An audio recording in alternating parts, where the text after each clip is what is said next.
right? Cool. Kicking it with History Store. History Store. Oh, what the hell is it? Title, the ancient timeline. Right? History Store. We are looking at African context. See what I'm saying? You dig what I'm saying? Do. Let's go. See where we at now. I promise you ain't missed much. Nah, you missed a whole lot. We at the 4th segment, bro. Let's see it though. Beyond empires lay the heartbeat of Africa. Its spiritual systems, memory stones, and ancestral voices. Get into it. While kings built cities and merchants sailed across seas, a deeper force pulsed beneath the surface of African civilization. What happened? A spiritual and cultural system that unified the continent across time and geography. Long before borders and dynasties, Africa was a land shaped by its relationship with the cosmos, the Nah, bro, these AI. Here's the creepy thing about these AI. Look at this hand, right? Look at the palm. Look at the palm. Actually, look at the position of this, so-called lady. Okay, the fingers here, they don't even make sense. Number one. Look at the hand is. This palm is supposed to be facing the opposite direction if the face is like that and the body's facing that way, right? Oh, come on, bro. This is actually a beautiful opportunity for anybody to open up like some sort of business that corrects these kind of things before these videos drop. You know what I'm saying? To kind of like graphic check correct. You know what I'm saying? Like, what is this? Proof check your things so that it aligns. Because like, if I like, the more I see these kind of things in the video, I'm like, bro, come just slap some AI generating machine on these kind of videos, bro. You know what I'm saying? And I'm seriously putting my attention on these things. Maybe the information is like regurgitated AI shit. You know what I'm saying? Maybe there's no human intellectual property within these. At least write the script, bro, because you definitely are not putting together the graphics of this thing. Marginal to African life. Yep. They were central, forming the philosophical and cosmological bedrock on which kingdoms and cultures were built. Right. From the very beginning, sacred stones marked space and time across the continent. At Nabta Playa in present-day southern Egypt, ancient astronomers erected one of the world's oldest known megalithic structures, long before Stonehenge. These stones aligned with the stars, tracking solstices and celestial events, suggesting a deep and ancient awareness of the universe. Far to the south, at Great Zimbabwe, massive stone enclosures were constructed not only for political or economic purposes, but also to mark sacred space. The architecture itself followed symbolic and spiritual layouts, a silent language of stone that spoke of power, ancestry, and divinity. In West Africa, the Senegambian stone circles, thousands of laterite monoliths arranged in patterns, stand as mysterious sentinels of ancient rituals and cosmologies. Though their specific meanings remain partially veiled, their precision and repetition across hundreds of sites reveal a continent deeply engaged. Here's one interesting thing about things like this, right? Somebody like who's not from around these areas, around these parts, who, haven't been practicing these kind of ritualistic formations here as per these, stone formations, aka the people of the modern day, they might just like, misconstrue this into like some, I don't know, some dark force kind of ritualistic kind of shit, right? You know what I'm saying? Because it looks pretty different, you know what I'm saying? But this is where actually the world has to learn, because these people also maybe develop these structures to probably sacrifice animals, you know what I'm saying, sacrifice other bro, damn, do your homework. There are like ancient civilizations that would do that, but like around maybe their altars, stone structures that they would form. So, to them it was sacred, sacred activity, bro. It was sacred deeds that needed to be performed so that they appease whatever higher power or God to, they had to appease, bro. And I feel like that's the important, so we can tap in and understand like with about sacred geometry and the Geo? metaphysics of space. This cosmic consciousness was reflected in the concept of kingship. Across Africa, rulership was rarely just political. Kings were not merely sovereigns. They were living symbols of the universe. In Kemet, ancient Egypt, the pharaoh was the son of Ra, yeah. the divine intermediary between gods and people. His rule was an expression of Ma'at, the principle of cosmic balance. Balance, yeah. In Yoruba land, So like what the pharaoh was the mediator, God, basically the Messiah, basically, you know, the Messiah, the Oba was more than a king. messenger. He was a spiritual embodiment of the people's destiny, Bro. guided by oracles and ancestral forces. In Mali, the Mansa was not only a ruler of land, but a guardian of moral and cosmological order. And in the Kingdom of Congo, kings were seen as divine beings whose authority extended beyond life into the realm of ancestors.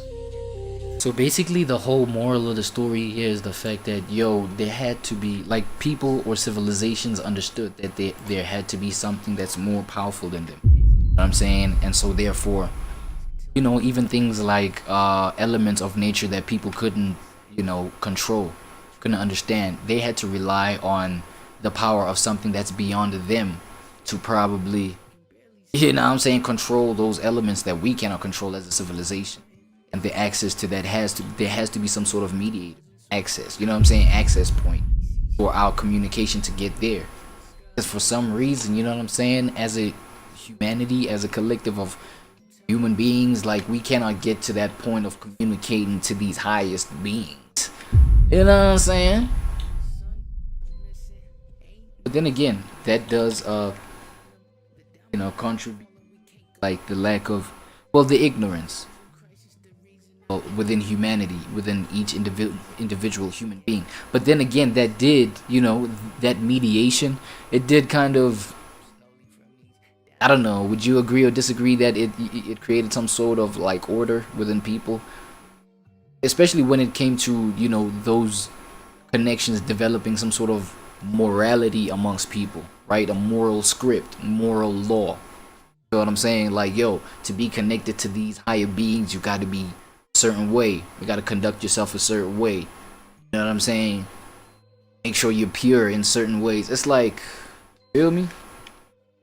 Was, you know, the whole thing. Interesting. Right? Explain more. These leaders ruled with the blessing of priesthoods and oracles, Talk about it. and their legitimacy was grounded in ritual and cosmic alignment as much as in military might. Yeah. Priesthoods across Africa were complex, organized, and highly specialized. Priesthoods. In ancient Egypt, entire classes of priests maintained temples, performed rituals, and kept astronomical records. Their roles were not just religious, they were intellectual stewards of architecture, medicine, and philosophy. Nice. In Ethiopia, monasticism evolved into a spiritual and cultural force, preserving Christian traditions through centuries of isolation and resistance. Monks wrote manuscripts, taught theology, and maintained sacred continuity even as kingdoms rose and fell. Yeah. In West Africa, spiritual systems like Ifa among the Yoruba guided both daily life and divine interpretation. The Ifa priest, or Babalawo, consulted the Odu, a system of sacred texts and binary codes used to interpret destiny, guide kings, and resolve communal issues. Among the Igbo, the Ofana Ogu represented divine justice, spiritual authority rooted in ancestral lineage and moral clarity. These were not just religious practices. Were they? They were frameworks for ethical living, legal arbitration, and philosophical reflection. Damn. But perhaps the most powerful cultural technology Africa ever developed was not carved in stone or written in scripture. Was it? It was spoken.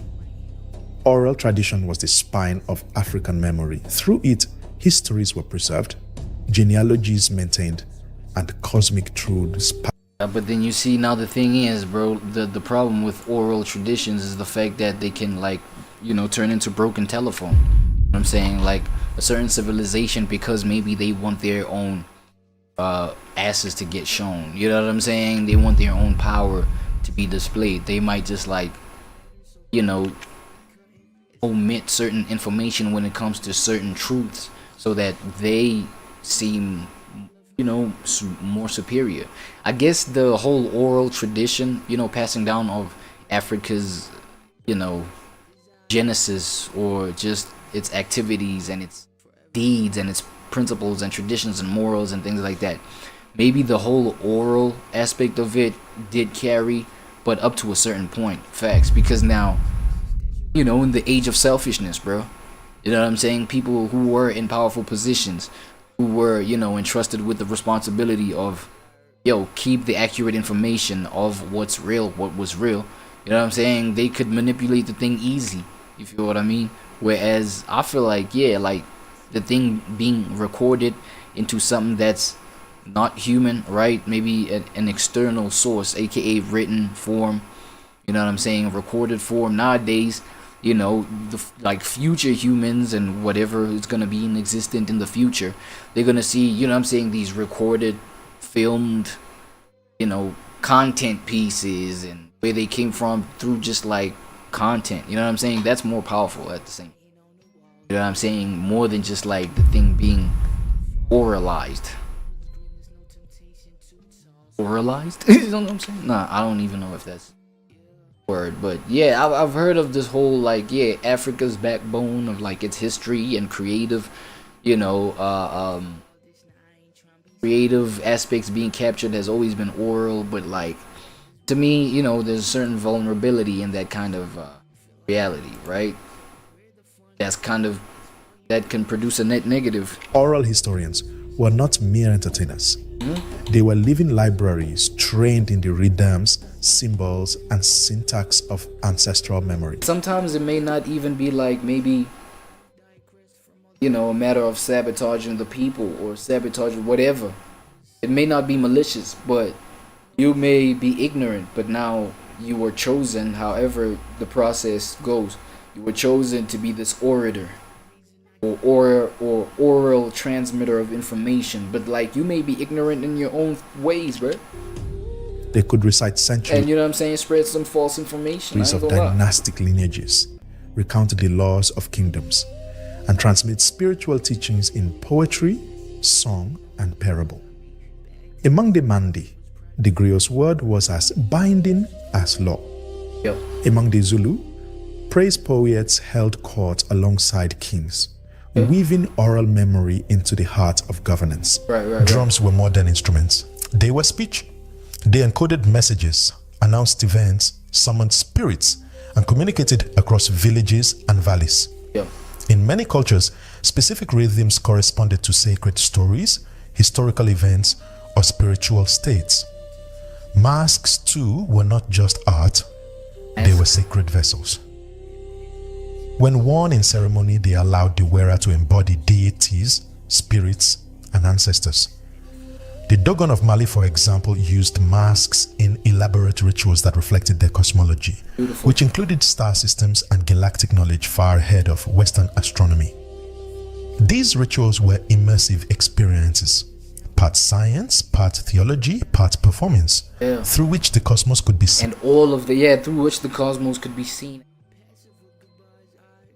Facts, though, you know what I'm saying? This was their science. Science was not just something that's studied in labs or whatever, saying taking like parts of the material world and go break it down in a science, like some thesis. But it's like, it encompassed all of this: the performance, the mask wearing, you know what I'm saying, how people interact, how nature affects the people.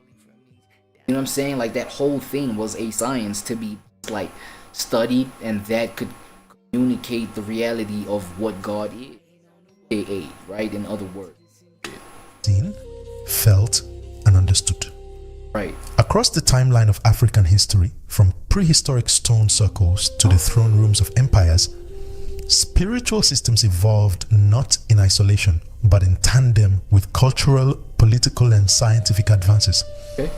These traditions were dynamic, absorbing, adapting, and innovating, while remaining anchored in core principles of balance, ancestry, and the sacredness of life. Seriously. They offered models of leadership grounded in cosmic order, social systems rooted in moral law, and ways of knowing that honored both the seen and the unseen. So while the world marvels at Africa's gold, architecture, and empires, it is this spiritual and cultural continuity that truly defines the continent. It is the thread that ties Nubia to Mali, Ife to Ethiopia, Zimbabwe to the Nile. Nice. It is a legacy of cosmic insight, moral intelligence, and artistic brilliance, carried not just in books or buildings, but in the living breath of elders, in the coded language of drums, and in the sacred stories whispered through generations. In the end, it is these systems, not just the kingdoms, that endure. They are the memory stones of Africa, and they are still speaking. Still? Okay. Why would they not though? You feel me? Been there. Europe did not discover Africa. What happened? It encountered civilizations already centuries ahead in trade, governance, and culture. By the time European ships appeared on African How did they seem to win though, right? shores in the 1400s, they were not sailing into an empty or forgotten continent.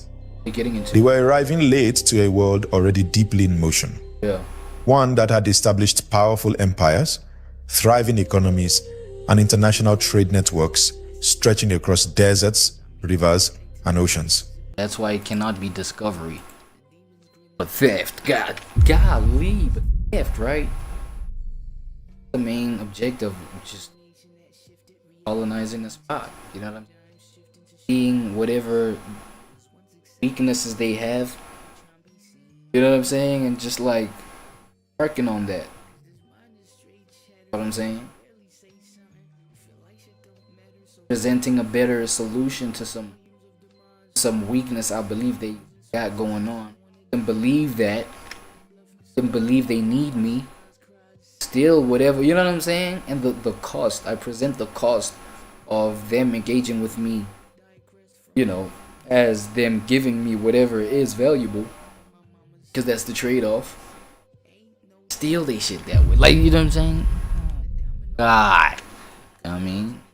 So this was the introduction of intruders, right? How the introduction of the intrusion.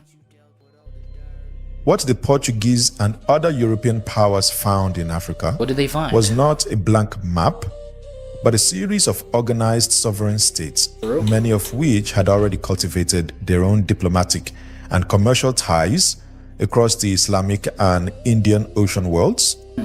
These early encounters were not marked by conquest, but by negotiation, alliance, and cautious mutual interest. The Portuguese were the first Europeans to establish sustained contact with sub-Saharan Africa, navigating down the West African coast in the mid-15th century. Right. Their goal was not just exploration, it was gold, spices, and access to established African trade networks. Of course. When they arrived in places like the Kingdom of Congo and the cities along the gold and slave coasts, they encountered rulers who were fully capable of managing international relations. I feel like it was just a psyop that they ran, right? It's psychological operations that could like maybe, you know, make you devalue what you already have and believe, you know what I'm saying? These are nothing but diplomatic wars, dog. You know what I'm saying? We might just coin this diplomacy having been the death of, you know, the African civilization and intellect. Or not intellect, but the being taken seriously, or the superiority of the African intellect. You know what I'm saying? It was diplomacy, because I feel like they won them over with diplomacy. You know what I'm saying? For them to like make you devalue what you got going on. I feel like that's what happened. God damn it, you know what I'm saying? Correct me. Why the comment section is there, but I feel like really though. In fact, the Kingdom of Congo under King Nzinga Nkuvu, later baptized John I, entered into diplomatic and religious dialogue with Portugal by all that religious and diplomatic dialogue. 1490s. This was not a submission to European power, but a strategic alliance forged by equals. Okay. Congo's elite sent envoys to Lisbon and even the Vatican. Why? The kingdom adopted Christianity on its own terms, integrating it into existing spiritual frameworks rather than abandoning its identity. Throughout the late 15th and 16th centuries, African rulers maintained control over their coasts, customs, and trade infrastructure. European traders were restricted to designated ports where they were subject to taxes, inspections, and the authority of African officials. In cities like Elmina, the Portuguese built forts with African permission, paying tribute for land use and agreeing to local laws. It was all in the name of collaboration. African merchants and political leaders continued to dominate inland trade routes from the Niger River to the forests of Central Africa. The flow of goods, gold, ivory, collar nuts, copper, textiles remained in African hands. For a time, Europe was just one trading partner among many, and not yet the most powerful.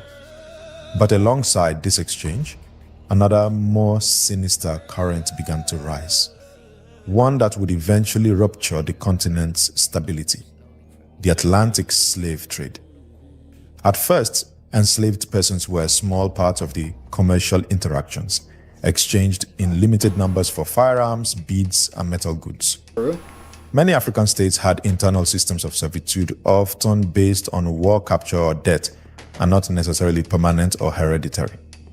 But as European demand grew, especially in the Americas, so too did the pressure to supply human labor on a massive industrial scale. Some African leaders initially participated in this trade with calculated control, seeing it as an extension of existing practices. But as the 16th century progressed, the nature of the exchange began to shift. Raids intensified. Rival kingdoms armed by Europeans turned against each other. Political destabilization increased as European powers began bypassing African intermediaries, using their growing military and maritime strength to interfere directly in local affairs. What had begun as a series of diplomatic encounters was slowly turning into a system of extraction of wealth, bodies, and sovereignty. This transitional period, from the late 1400s to the early 1600s, was not the beginning of European domination.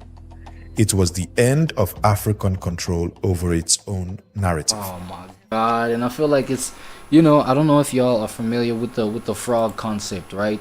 The frog being boiled in water. You know what I'm saying? It doesn't realize that it's at its boiling point till the boiling happens, when the process starts from like water. You know what I'm saying? Obviously, it's gonna jump up and react and just act a fool and be, hysterical when you just drop it into just boiling water from the jump.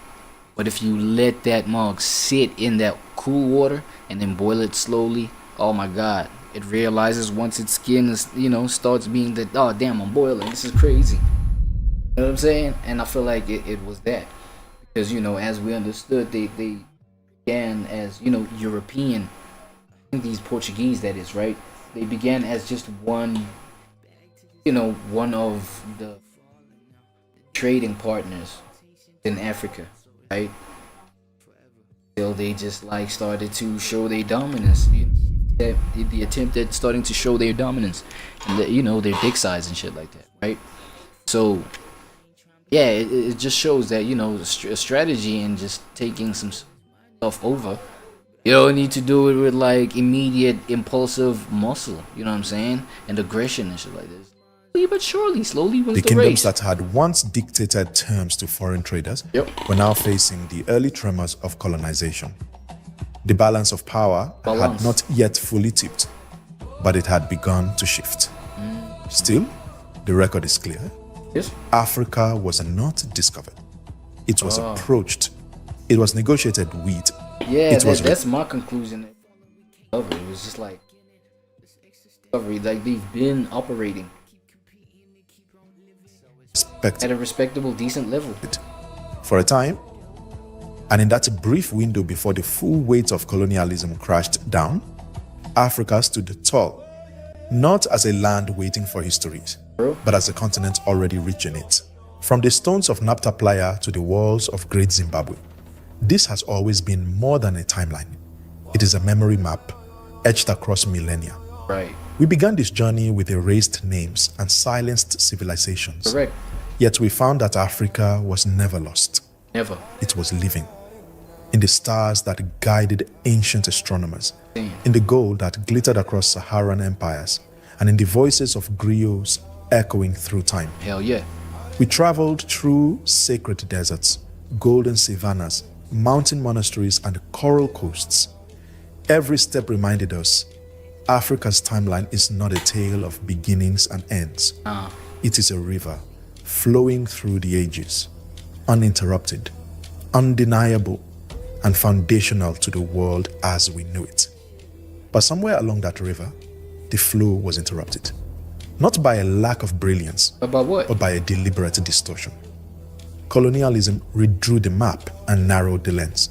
Of course. Entire civilizations were downsized to footnotes. Empires became myths, scholars became legends, until their names were forgotten altogether. This was not a historical accident. It was an agenda, a systemic effort to frame Africa as a continent of darkness rather than the source of light. And yet, what they erased was not Africa's greatness. It was the world's awareness of it. They erased the timeline, not the truth.